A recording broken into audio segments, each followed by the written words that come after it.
Hapa kuna bags ambayo inafanya kazi ya kukuzuia wewe unapoenda hivi usiende kujigonga kwenye steering.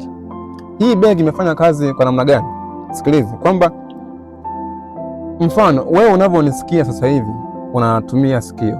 Taarifa inapotoka kwenye sikio inaenda kwenye brain kuchujwa. Kama unaongea na mtu, manake ikitoka kwenye brain itarudi kwenye mdomo, utaongea kitu. Sasa hata kwenye gari hapa ni mfumo huo huo, kwamba lazima kuwepo kwanza na sikio. Sasa sikio la hii gari ni sensa ambayo mara nyingi huwa zinakaa kule mbele, zingine zinakaa katikati, zingine zinakaa pembezoni kulingana na airbag sehemu ilipo.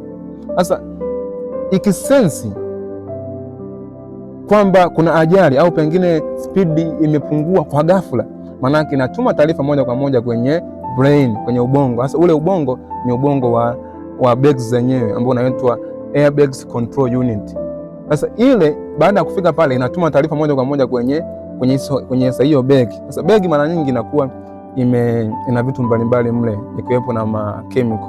Na moja wapo ya chemical hiyo inaitwa sodium azide.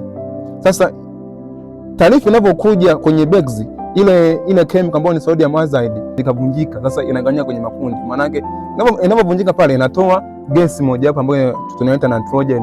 Sasa ile gesi ile ndio inakuwa sasa kwenye ile mfuko ambao inakuwa kama puto.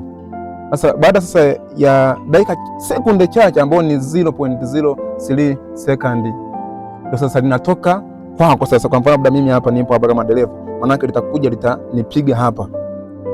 Nikishanipiga hapa, maana yake sasa itanisaidia mimi nisiende huku, na pia mkanda huu tayari utakuwa unafanya kazi. Mfano mnaona jamani, hapa tayari hapa ushakuwa mgumu. Kwa maana yake kwa mfano labda ingekuwa tayari kuna ajali, maana yake nisingeenda hivi